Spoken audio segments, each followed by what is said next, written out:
Nataka nianze na kusema hayawi hatimaye imekuwa. Tumekuwa tukisubiri kwa muda mrefu sana kuweza kupata framework ambayo itatusaidia kukuza biashara zetu. Na hatimaye leo kwa mara ya kwanza nimeshika mkononi framework ambayo wewe unaweza kaita ni kitabu. Kwangu mimi ni mwongozo wa mafanikio ambao nataka ni ugawe kwa watu wote ambao wamekuwa wakinisikiliza na kunifuata kwenye mitandao ya kijamii na YouTube. Nataka nitoe hiki kitabu kama zawadi. Ninafahamu kutakuwa na linki kwenye hii video hapo chini. Kuna taratibu za namna ya kuweza kukusaidia kukipata hiki kitabu. Tafadhali sana, kadri unavyoendelea kusikiliza, ukimaliza kusikiliza hii video, usisahau kwenda kwenye hiyo linki hapo chini ili uweze kupata namna ya kupata kopi yako ya huu mwongozo wa mafanikio, ndio Change for Success. Kwa mara ya kwanza natamka Change for Success.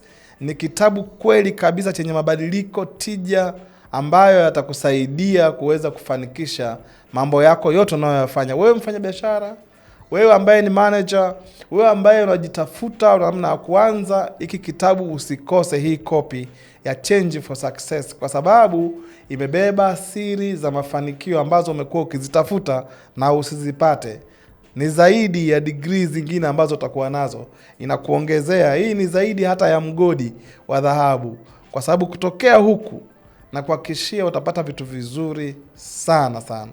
Ungana na mimi mwanzo hadi mwisho wa video hii nikikuonesha namna, nikikupitisha kwenye kitabu hiki, kukuonyesha kitu gani kiko humu ndani, ili uweze kuhamasika na kusema kweli kinastahili na kufaa kuwa mikononi kwako kwa kujifunza na kufanyia kazi.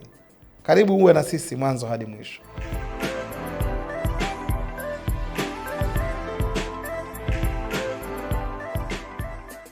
Kama nilivyokwisha kusema, nimeandaa framework na systems na controls zinazofanya na kusababisha mafanikio. Change for Success, mabadiliko yenye tija, yanaanza ukiwa una mwongozo wenye uhalisia kwenye mazingira ya uhalisia. Kwenye hiki kitabu ambacho ni Change for Success, vitu vilivyoko ndani ya hiki kitabu kama mwongozo vimegawanyika katika makundi makuu matatu. Kundi la kwanza, nimeandika frameworks ambazo zitakusaidia wewe uweze kufanya vizuri kwenye kila unachokifanya. Ninaposema framework, mtu mwingine hawezi kuelewa ni maana yake ni nini. Nimekosa neno la Kiswahili rahisi linalosema framework maana yake ni nini. Lakini mimi ninavyofahamu ni kwamba ni zile step by step, zile pathways, zile njia ambazo unazipitia kuweza kufanya maamuzi. Njia ambazo unazipitia kuweza kufanya maamuzi, ili upate maamuzi sahihi na yakupe matokeo yale unayotarajia.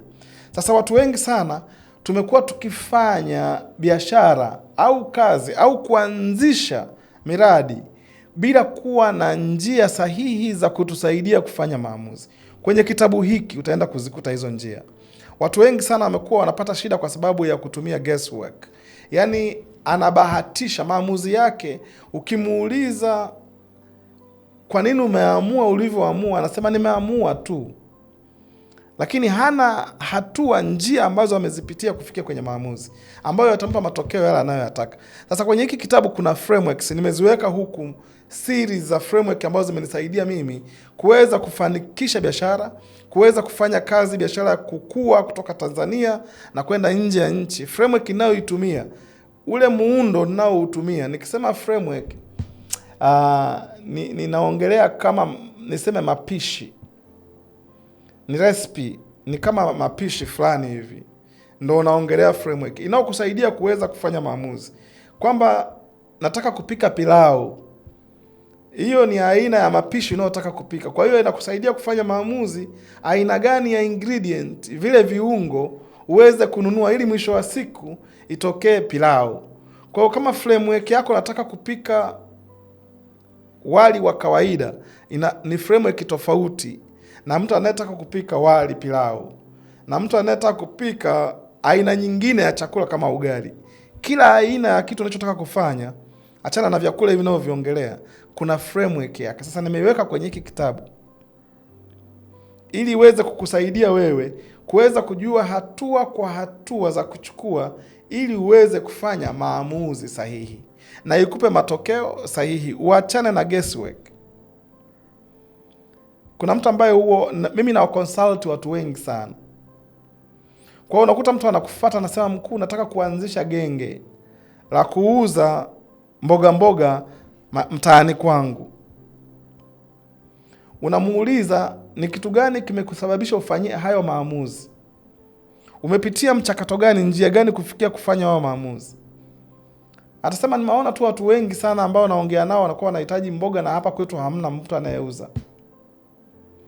Sasa huyu anatumia hayo maamuzi kama guesswork. Anataka kubahatisha. Kwa hiyo akibahatisha naona anafanikiwa, lakini wengi sana wanafanya hivyo na kushindwa kufanya vizuri kwa sababu hakuna framework, hakuna kinachompa uthibitisho wa kile anachotaka kuamua. Njia ya kwenda kwenye maamuzi na kuwa haiko sahihi. Mwisho wa siku anafanya maamuzi ambayo yanaisha kuwa hasara. Sasa hiki kitabu kina njia sahihi nzuri sana ambazo binafsi nimeziishi na nimezitumia kunisaidia kufanya maamuzi. Hata maamuzi ya kufikia kuposti hiki kitabu leo na kukupatia, kuna njia kadha wa kadha zimezipitia mpaka kufikia hapa leo nakiona mkononi kwangu. Kwa hiyo kuna mifumo, kuna njia ambayo imetumika, naongelea frameworks ambazo zimeweza kutufikisha hapa. Na kuna faida za kuwa na framework. Ukiwa na framework, kwanza unaweza kufanya vitu vyako kwa spidi kubwa. Kwa sababu si unafahamu tayari kwamba wewe unataka kupika pilau. Kwa hiyo huwezi kuhangaika kununua viungo vya kupika kitu kingine. Kwa hiyo utafanya kwa spidi kubwa, kwa sababu tayari unafahamu ni kitu gani unakwenda kufanya. Lakini pili, ukiwa na framework inakupa clarity, inakupa ubayana wa kufahamu unachotaka kufanya. Kwa hiyo unakuwa haubuni, hautumii guesswork kufanya kitu. Lakini faida nyingine ya kuwa na framework ni kukusaidia kuweza kuscale. Yaani inaweza kusaidia wewe kuwa na maduka labda 10 au kuwa na vitu vingine zaidi ya 5, kwa sababu unao muundo tayari wa namna unavyotaka kufanya. Kitabu hiki kinakupa miundo mbalimbali, frameworks mbalimbali ambazo zitakusaidia wewe kuweza kufanya unachotaka kufanya. Kwa hiyo ukiwa nacho hiki kitabu, na kuhakikishia kabisa ni rahisi hata kugundua ni wapi panavuja, ni kitu gani hujaweka, kwa sababu tayari unajua unachotaka kufanya. Kinikiwa kwenye mwongozo. Yaani nichukulia framework ni kama uwanja wa mpira, huwa nasema. Tuchukulie mpira wa miguu, lakini kila mchezo una framework yake. Kwa maana kwamba ili ujue kwamba hapa ni kona, ni lazima mpira umetokea kwenye framework inayosema hiyo ni kona.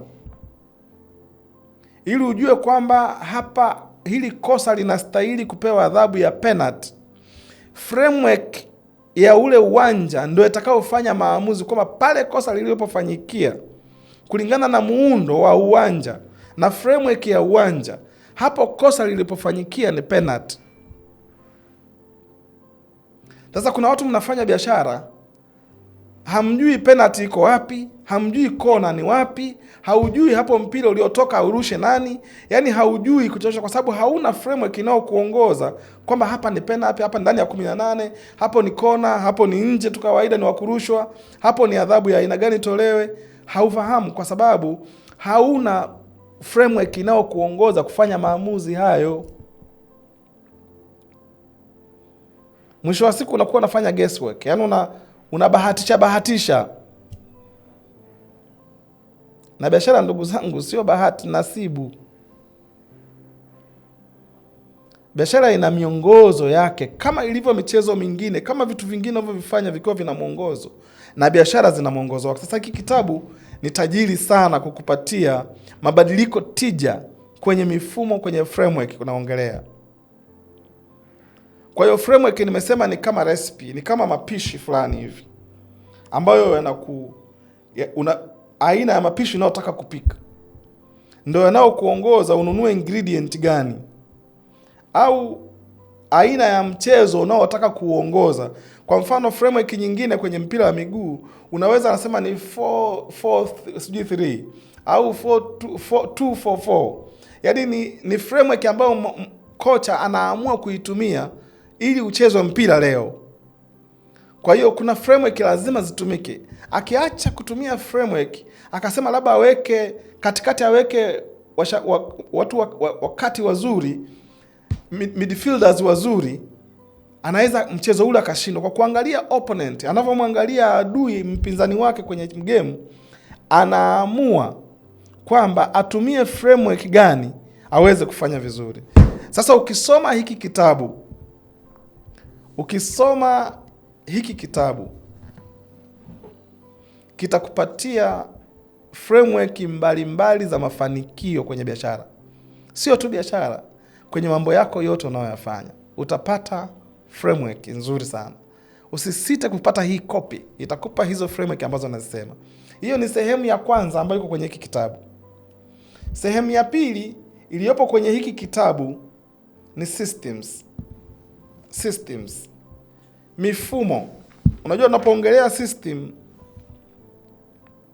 tunaongelea mifumo. Sasa mfumo pia watu wao wanaona ni neno la jumla. Mimi wanapenda kueleza kitu bayana. Kwa sababu nimeandika vizuri kwenye hiki kitabu, itakuonyesha namna ambavyo biashara bila kuwa na mfumo unaoiendesha unakuwa mtumwa. You become a slave of that business. Kama hakuna mfumo unaoiendesha biashara, unakuwa mtumwa, unakosa freedom. Kuna watu hawawezi kufungua duka la pili kwa sababu hilo moja lenyewe limeshamshinda kuliendesha. Maana yake ni kwamba hawezi kuscale, hawezi kukua. Kuna watu wanaendesha taasisi, wanaendesha jumuiya, wanaendesha biashara, wanaendesha kampuni zao, lakini hiyo moja tu alionayo hawezi kabisa kuiendesha kwa sababu haina mfumo. Lakini mimi kupitia taasisi yangu Tutume tumeweza kurani Tanzania ofisi mikoa 25. Mikoa yote ya Tanzania tuna ofisi 25. Lakini tuko nje ya Tanzania, tuko nchini Zambia. Tuko kwenye sasa hivi mikoa 8 kati ya 13. Na portfolio ya wafanyakazi supporting staff wasiopungua 1000 na. Sasa kama hakuna mifumo inayoisupport biashara,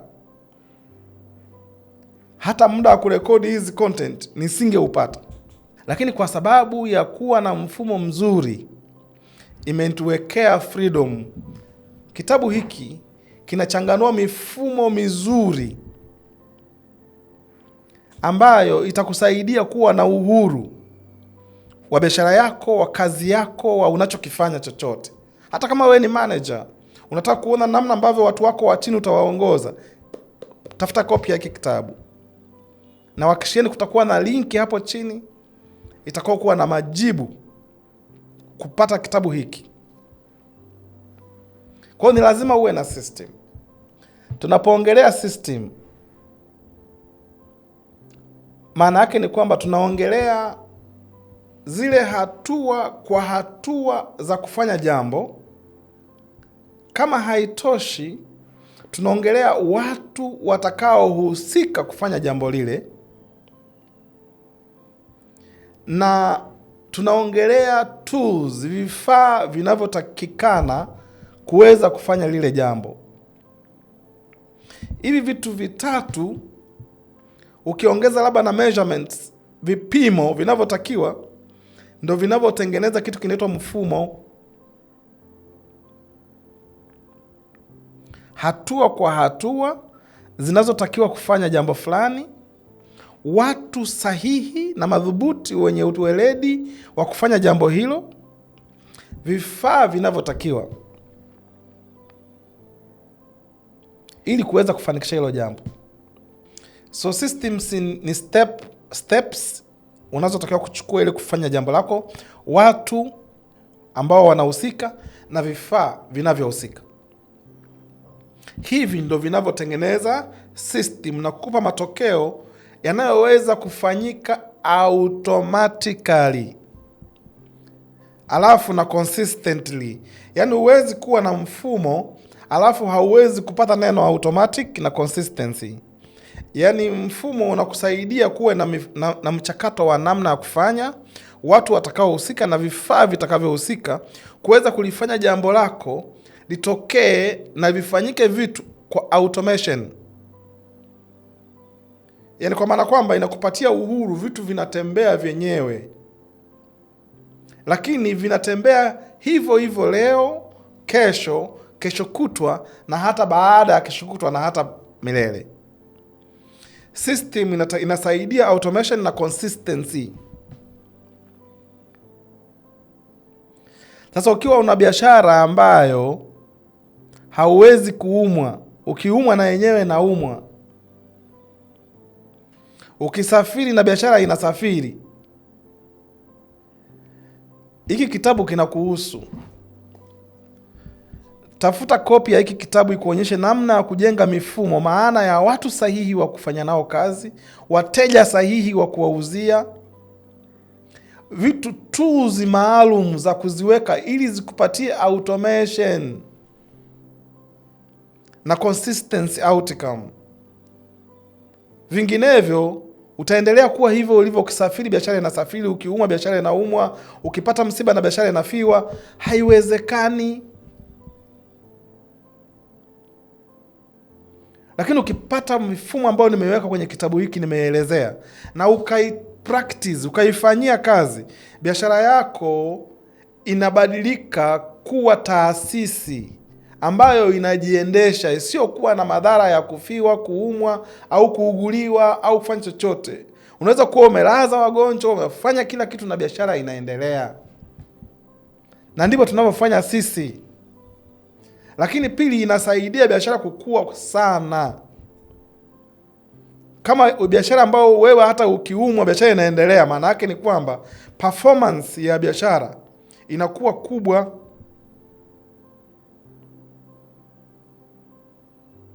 Sasa system kwa ujumla ni kama muundo mzima wa jiko. Nimesema framework ni kama recipe, kama mapishi. Lakini system ni kama muundo mzima wa jiko. Kwa hiyo framework ziko ndani ya system, yani mapishi yako ndani ya jiko. Au tuchukulie kwamba system ni kama engine ya gari, alafu framework ni ule muundo unaounda ile engine.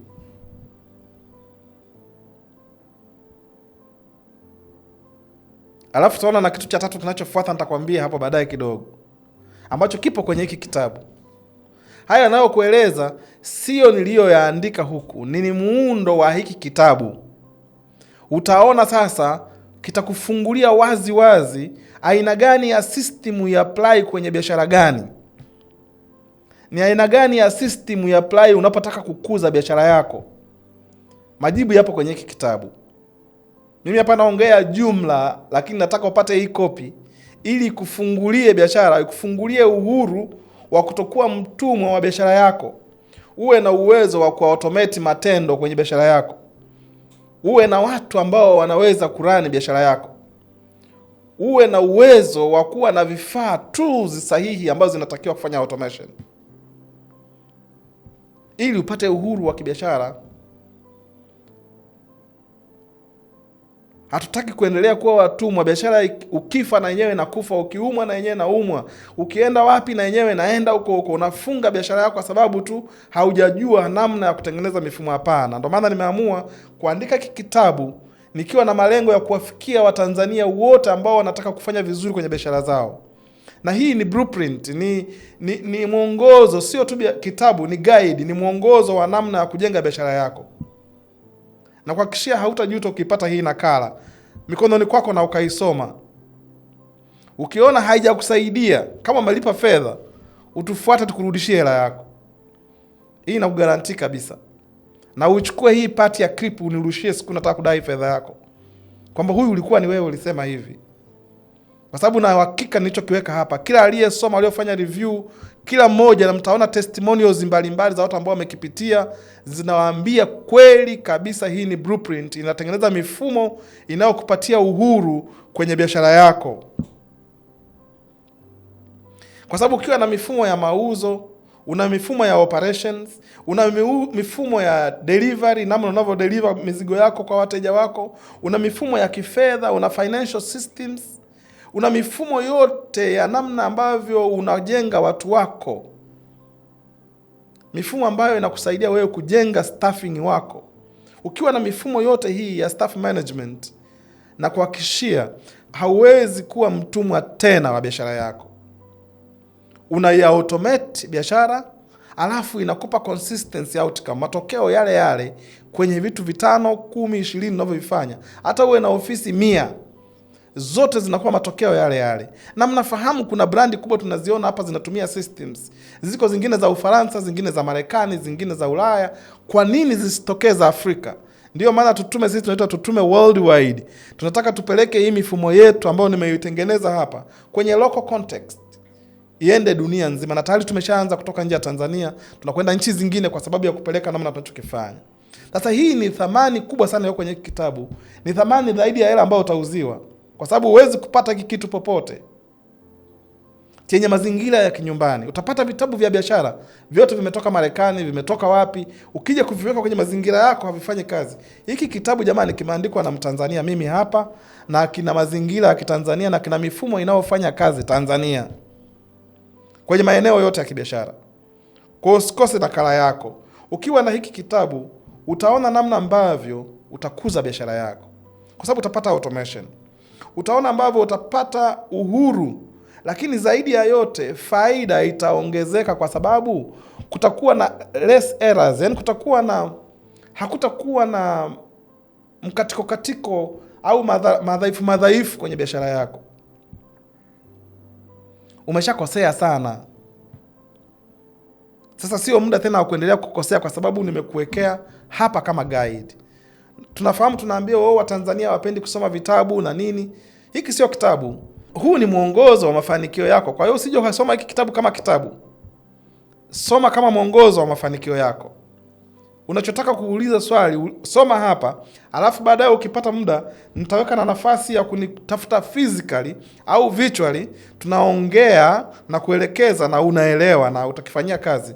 Na kuhakikisha kitakusaidia sana ukiweza kuwa na system ambayo ina watu sahihi, ina tools sahihi, process ziko sahihi, ina automate mifumo yako, inakupa matokeo yale yale leo, jana na kesho kutwa. Umepunguza madhaifu, faida yako inaongezeka na mapungufu yanapungua, na biashara yako itakuwa kwa haraka sana. Kama ambavyo tumeprove Tutume miaka 10 imeweza kuwa na miaka 10 na ofisi mikoa 25, wafanyakazi zaidi ya 1000, iko ndani na nje ya Tanzania. Zote hizi nimeweka proof kutoka hapa. Kwa hiyo kuna uhalisia mwingi kwenye hiki kitabu. Sehemu ya 3 ambayo na yenyewe nimewekea msisitizo kwenye hiki kitabu, ya kwanza nimesema ni framework.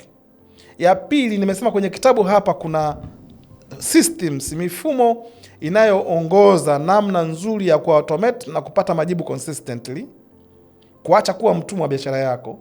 Lakini sehemu ya 3 ambayo sio ya mwisho kwa leo, tunataka niishie ya 3 ambayo inaongelea controls, framework, systems and controls. Controls, hata kama una system nzuri kiasi gani, kama hamna control unaweza ukashindwa kufanikiwa. Kama hamna control hauwezi kufanikiwa. Unajua control ni zile checks and balance, rules, zile checks, vitu vinavyokupa taarifa. Ukichukulia kwa mfano gari, control ni kama brake ya gari, au kama dashboard ya gari, inakusomea kilomita ambazo zimetembea, au speedometer ile inayokusomea sasa hivi umetembea kilomita ngapi. Ile ni control. Ikikosekana ile ikafa, yaani hapo unapoendesha haujui kama uko speed ya 100 au 120 au 160, una guess.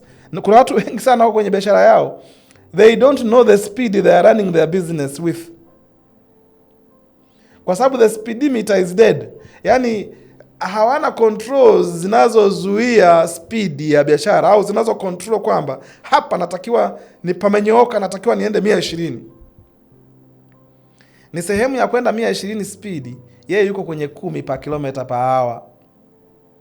Anatembea mdogo mdogo kama kinyonga, na ni watu wengi mno ambao hawajui kuchange speed, kwa sababu kwenye biashara zao hakuna controls zinazowasomesha kwamba kuna speed. Kuna sehemu ulitakiwa kanyage brake, lakini kwa sababu gari yako haina brake, unaendesha mpaka ndio na crash. Controls hakuna. Dashboard nao kuambia kwamba hapa check engine imewaka, kuna shida, unatakiwa urekebishe kwenye engine. Hauna dashboard, hauna controls, mpaka gari linaungua, biashara inakufa, wewe hujawahi kupewa alarm hata siku moja, kwa sababu hauna control. Sasa hiki kitabu, ndugu yangu, mimi sijui nikwambieje, hata sijui inabidi nikiuza shilingi ngapi hata sasa, lakini nenda kwenye linki hapo chini, utasoma hiki kitabu. Ni guide nimeita, utazifahamu aina za controls na namna ya kuzitumia zikuletee mafanikio kwenye biashara yako.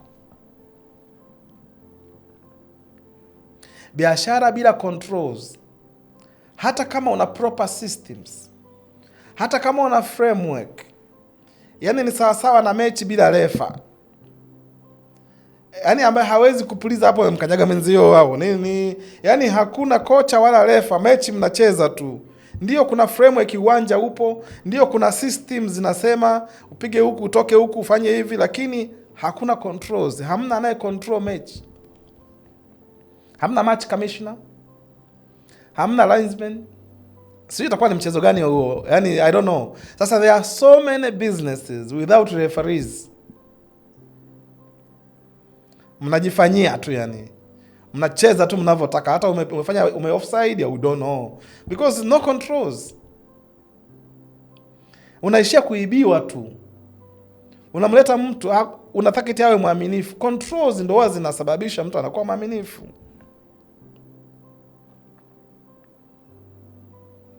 Controls zinasababisha mtu anakuwa mwaminifu. Controls zinapelekea mtu anakuwa mwadilifu. Controls zinasababisha watu wanawahi kazini. Controls zinasababisha uweze kupata matokeo yale uliyokusudia kwa usahihi. Systems zinaweza kusaidia ukapata matokeo, lakini ili yawe sahihi ni lazima kuwe na control inayo balance, usitoke nje ya mstari. Sasa hiki kitabu kinazo controls za kutosha za kukusaidia wewe uweze kufanya vizuri. Financial controls utazikuta hapa, operational controls utazikuta hapa, management controls, sales and marketing controls, compliance controls utazikuta hapa, board management utazikuta kwenye hiki, roles za board, majukumu ya board of directors, namna ya kutengeneza board of directors, ni nani ana qualify kuwa board of director, muundo wake ukoje, utakuta kwenye hiki kitabu, na kazi zao na majukumu yao na wajibu wao unakuta kwenye hiki kitabu. Sasa hiki ni zaidi ya kitabu. Wewe ambao unapata nafasi ya kusikiliza hii video, tafadhali sana usisikilize ukaondoka. Click hapo chini kwenye link. Kama kweli una nia ya kukuza biashara yako vizuri, nimekuletea kitabu cha mabadiliko, Change for Success, mabadiliko yenye tija ya kimafanikio.